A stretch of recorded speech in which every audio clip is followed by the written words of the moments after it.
Tetrahedral sheet এবং octahedral শীটের মধ্যে পার্থক্য কি? What is the difference between tetrahedral sheet and octahedral sheet?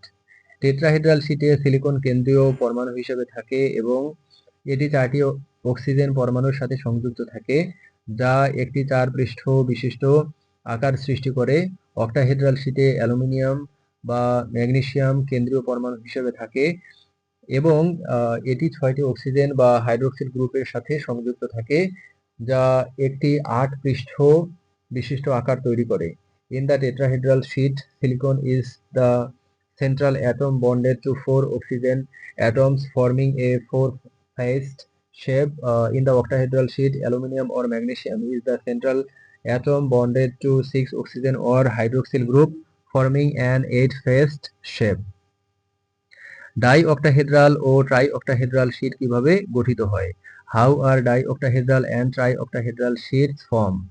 ডাইঅক্টাহেড্রাল শীটে ত্রৈব ব্যালেন্স যুক্ত ক্যাটায়ন যেমন অ্যালুমিনিয়াম 3+ থাকে এবং প্রতিটি 3টি অক্টাহেড্রাল সাইটের মধ্যে একটি সাইট খালি থাকে। ট্রাইঅক্টাহেড্রাল শীটে দ্বৈত ভ্যালেন্স যুক্ত ক্যাটায়ন যেমন ম্যাগনেসিয়াম 2+ থাকে এবং সব অক্টাহেড্রালে সাইটে পূর্ণ থাকে। Dioctahedral sheets contain trivalent cations such as aluminium 3+ with one octahedral site vacant per 3 sides, while trioctahedral sheets contain divalent cations such as magnesium 2+ with all octahedral sites filled. Goldsmith's law of crystal structure এর প্রথম সূত্রটি ব্যাখ্যা করুন। Explain the first law of Goldsmith laws of crystal structure. Goldsmith এর প্রথম সূত্র বলে যে ত্রিমাত্রিক সংকোচনশীল পরমাণুর আয়নের আকারের সাথে ক্রিস্টাল স্ট্রাকচারের সুষমতা নির্ভর করে ভর এবং আয়নীয় আকারের তুলনায় একই রকম বৈশিষ্ট্যযুক্ত পরমাণুর ক্রিস্টাল গঠন স্বাভাবিক এবং সুষম হয়। Goldsmith's first law states that the crystal structure symmetry depends on the ionic size compatibility of atoms. Atoms with similar ionic size and valence tend to form stable and symmetrical crystal structure.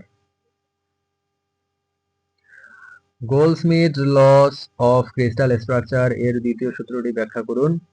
Explain the second law of Goldsmith's laws of crystal structure. Goldsmith এর দ্বিতীয় সূত্র ব্যাখ্যা করে যে আয়নীয় বিকল্পগুলি crystal স্ট্রাকচারে ঘটে যখন নতুন আয়নের আয়নিক ব্যাসার্ধ মূল আয়নের সাথে কাছাকাছি থাকে। এর ফলে ক্রিস্টাল গঠন বজায় থাকে এবং বৈশিষ্ট্য পরিবর্তিত হয়। Goldsmith's second law explains that ionic substitutions occur in crystal structure when the substituting ion has a similar ionic radius to the original ion, maintaining crystal stability but altering properties.